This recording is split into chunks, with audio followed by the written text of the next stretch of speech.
Assalamualaikum warahmatullahi wabarakatuh. Kami dari kelompok 3 akan mempresentasikan materi manusia dan penderitaan. Saya atas nama Tegar Agung Permana akan membacakan materi. Penderitaan berasal dari kata derita. Kata derita berasal dari bahasa Sanskerta dra, artinya menahan atau menanggung. Derita artinya menanggung atau merasakan sesuatu yang tidak menyenangkan. Penderitaan dapat lahir atau batin atau lahir dan batin. Penderitaan bertingkat-tingkat, ada yang berat, ada yang ringan. Namun peran individu juga menentukan berat tidaknya intensitas penderitaan. Suatu peristiwa yang dianggap penderitaan oleh seseorang belum tentu merupakan penderitaan bagi orang lain. Dapat pula suatu penderitaan merupakan energi untuk bangkit bagi seseorang atau sebagian langkah awal untuk mencapai kenikmatan dan kebahagiaan.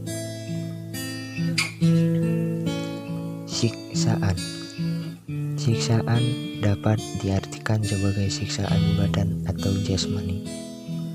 Dapat dan juga berupa siksaan jiwa atau rohani.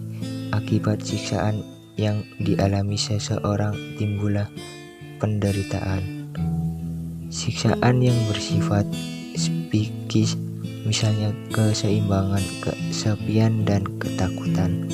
Keseimbangan dialami oleh seseorang bila ia pada suatu saat tidak dapat menentukan pilihan mana yang akan diambil.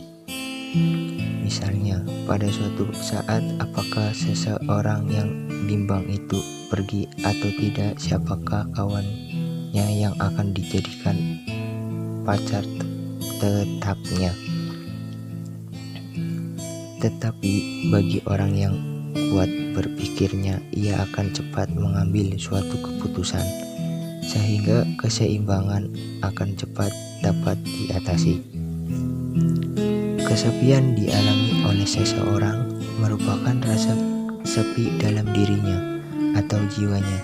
Walaupun ia dalam lingkungan orang ramai, kesepian ini tidak boleh dicampur adukan dengan keadaan seperti yang dialami oleh petapa atau biarawan yang tinggalnya di tempat yang sepi.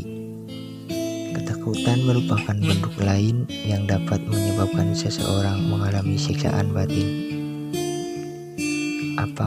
Apa yang membuat seseorang menjadi fobia? Umumnya ada dua aliran tentang penyebab fobia.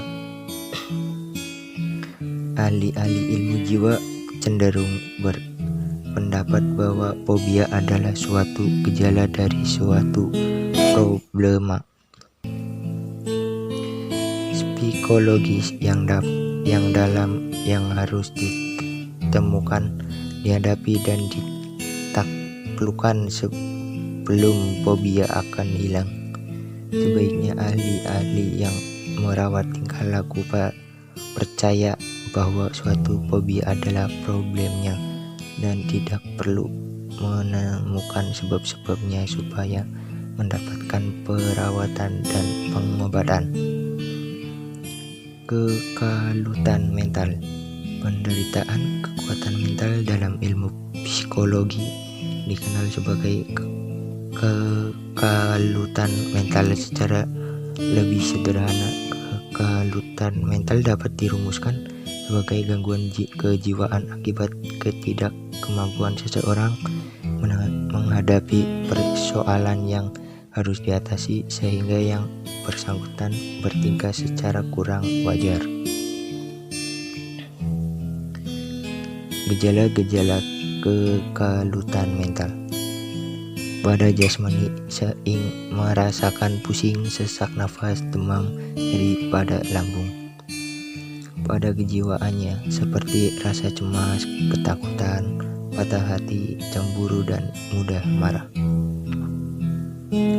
Tahap-tahap gangguan kejiwaan. Gangguan kejiwaan nampak dalam gejala-gejala kehidupan si penderita baik jasmani maupun rohani. Usaha mempertahankan diri dengan cara negatif, yaitu mundur atau lari sehingga cara bertahan dirinya salah. Pada orang yang tidak menderita gangguan jiwa, sebab-sebab kekalutan mental. Kepribadian yang lemah akibat kondisi jasmani atau mental yang kurang sempurna. Hal-hal tersebut sering menyebabkan yang bersangkutan merasa rendah diri,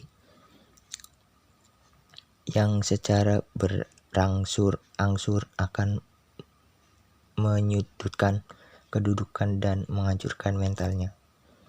Terjadinya konflik sosial budaya akibat normal berbeda antara yang bersangkutan dengan apa yang ada dalam masyarakat, sehingga ia tidak dapat menyesuaikan diri. Lagi misalnya orang pedesaan yang berat menyesuaikan diri dengan kehidupan kota orang tua yang telah mapan sulit menerima keadaan baru yang jauh berbeda dari masa jayanya dulu.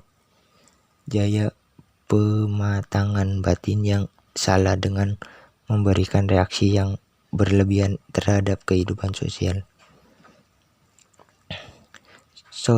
Proses-proses kekalutan mental mendorong seseorang ke arah trauma. Luka jiwa yang dialami dijawab secara baik sebagai usaha agar tetap survive dalam hidup seperti sholat. Dengan trauma yang berlarut-larut menyebabkan frustasi,